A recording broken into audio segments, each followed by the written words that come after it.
And then we'll monitor the well network that is north, east, south, and west of the plant until those get down to the standard of 5. And so, and that isn't going to happen overnight. The experts are saying, given again this notion of the PCE is diffused into the bedrock, we're going to be pumping for a very long time. And that's why I figured let's go ahead and put more infrastructure in as necessary to reuse the water. And so that will be going on this summer. Right. Go ahead. With respect to the combination of this slide moving into the next one. Yes? Well 25 is like the sentinel well. Is it the one between the... It is. And that's why I was wondering if you could list that as one that will be continued to monitor. Oh, for sure. For sure. So, no, we're using, yeah, I'm sorry. I'm sorry. Good question, right? That is not a comprehensive list of all the wells. All 27, there's a couple of screen intervals, so again, 61 data points or places to test. And we'll be testing, I think, all but 5 would be our current thinking. So we'll have 55, including all of the increments of well 25. Those will be monitored, tested on a regular basis. And as it would interact with well 8, we'll get to that in a moment, but we'll test it as often as necessary to make sure there's confidence while we do additional study and modeling with the water utility and others. So first of all, right, again, don't believe everything you read. Headline screamed, I'm not sure why, that Kipp urged the water department to run well 8 24/7. I have no interest in telling the water utility how to run their wells. Right? It would make no sense for me to do that.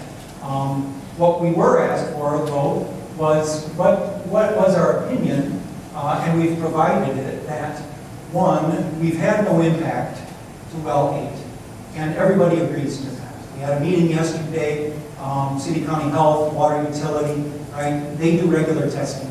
Our contaminants have not reached well 8. That everyone agrees. Our view is, given the science, our contaminants will not reach well 8. And that's where, can be debatable, and so we're going to study it more. We believe that for a number of reasons, right? The PC doesn't go further than 170 feet. The well 8 takes water in from 280 and below. Now, that isn't 100%. Those that have the knowledge know that there is a source perhaps of some small, but generally that is true. The plume is stabilizing and it's 500 feet away. Again, just to give you a sense, the modelers say that plume is only ever going to, in the next 20 years, at which point it will reach complete equilibrium, that it'll move another 100 feet. Just that we keep studying it and modeling. There's this confining layer between the two aquifers, the shale that people talk about. The full running of the well, when they do, it doesn't just pull from Kipp, right? It pulls from 180 degrees around it, and the prominent source is, more than half, is under the Lake of Monona, right? I mean, that's where it gets a lot. And so it's not as if you turn it on and it runs from Kipp there. And in fact, we're inside the capture zone. You'll hear all these terms, but the debate is, are we 50 years time of travel, 100 years time of travel? And some of the folks are redoing some of those regional models to try and understand that. And we're going to join forces with our data to say, let's really put the models together and see what it tells us. And this extraction system will contain the plume. So, and 25 will be there, and we will monitor it often. And so as we talk to Joe and Tom about what's the plan to run the well 8, they'll tell you what their plan is. But we said, if you, and when you run it, we'll monitor 25 often, as often as you think is necessary to make sure that people are confident in the water. And in the meantime, we'll combine the models, we'll do some work with Ken Bradbury and others. He was part of the meeting yesterday. We'll get the best thinkers around groundwater and how it moves around here to make sure that there's no risk. This, again, it wasn't part of the consternation up to this point, but I know there's folks that inquire.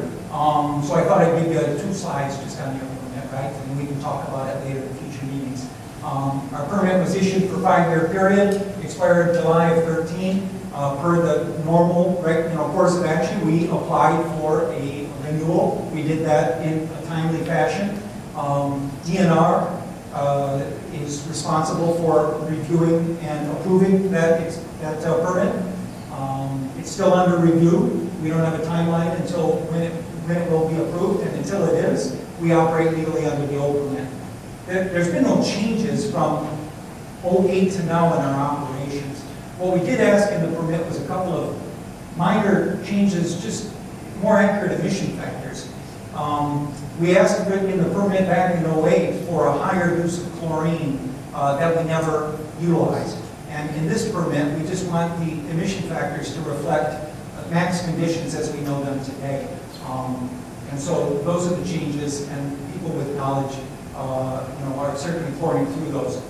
In the meantime, we had a notice of violation, right, an NOV as it's called, from the EPA last year. And as we went down and explained it, we made both clerical errors and had some omission in our records. And for that, it's not right to fix it. They were previous.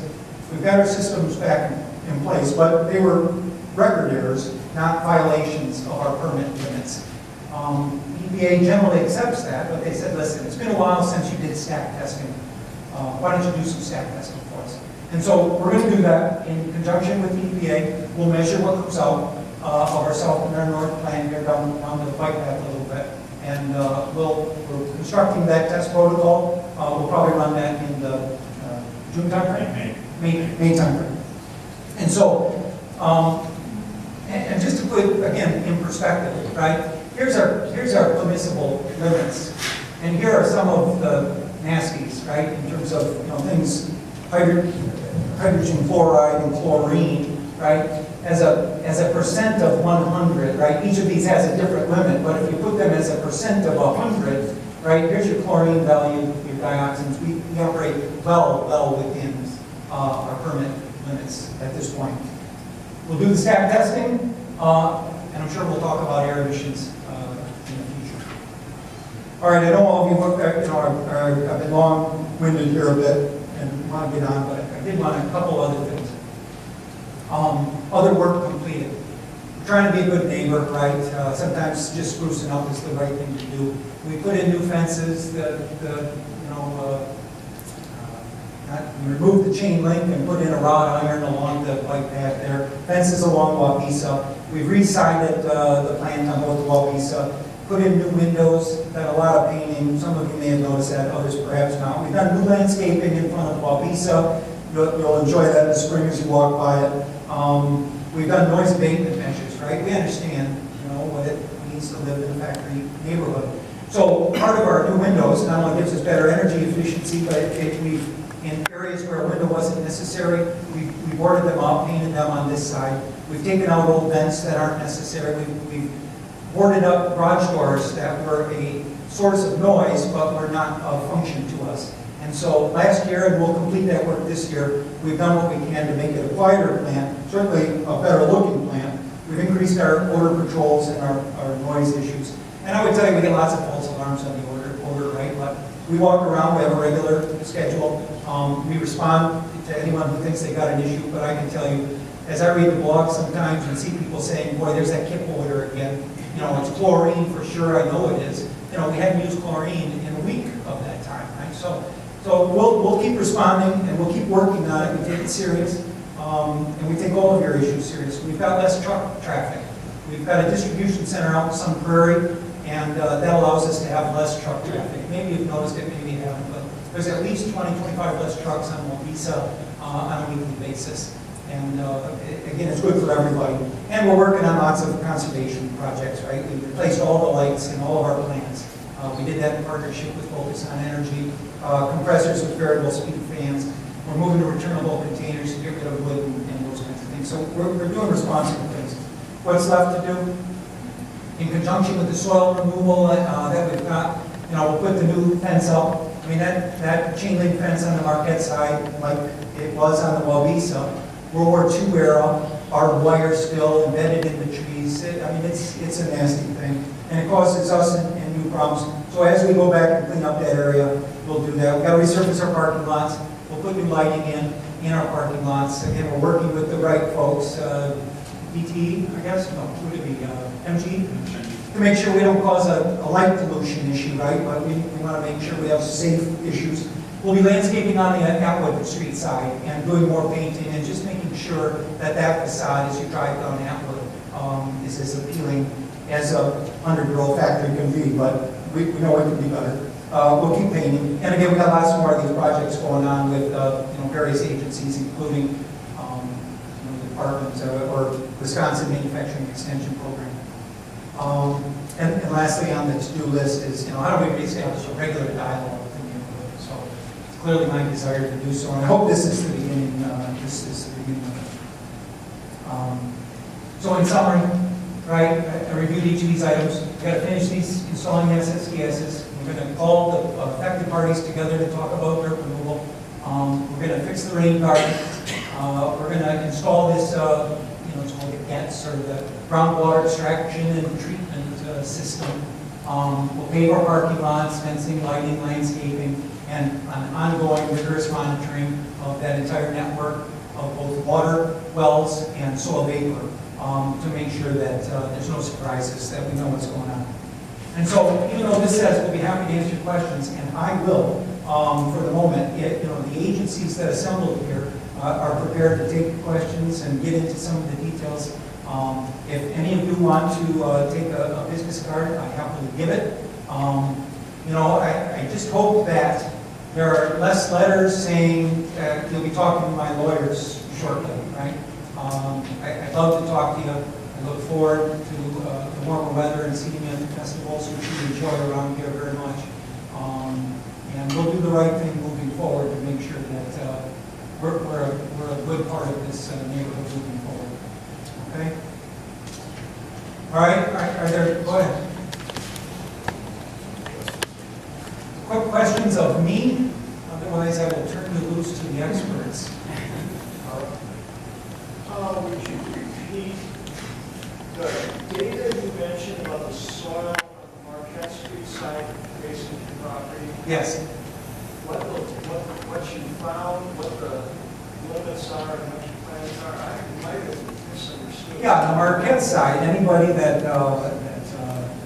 is adjacent to our property on the Marquette side, our plan is to only remediate the 12 inches of soil if the resident asks for it. And the only reason we're doing that is because we agreed to in our settlement. So we reached a fair deal. I said, if you want fresh dirt, I will provide fresh dirt. But none of the testing would suggest that any soil remediation is necessary. Go ahead. Tony, the ongoing groundwater testing, will that be based on a schedule set by Kipp, on DNR, or whatever? It's a schedule recommended by us but approved by DNR, so clearly they have to approve the schedule. And again, it will be on a regular basis. It will be public record each time it's produced. And so DNR will approve it.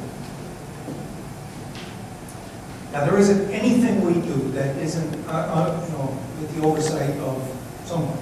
And DNR is the one source. EPA gets involved in PCP issues. And city, county health, state health is very instrumental in making sure we're doing the right thing.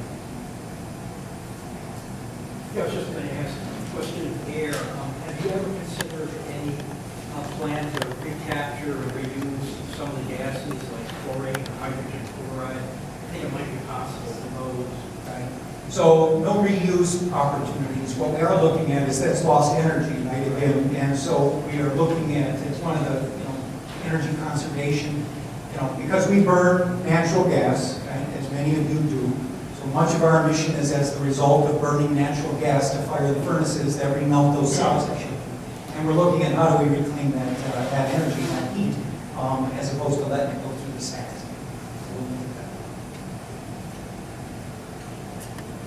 With that, I appreciate those who have assembled. Again, my number here, my card if you want it. Stop by at any point. We'll keep talking. Folks are assembled to take questions. Anybody wants my card, it's up front here too. All right, thank you.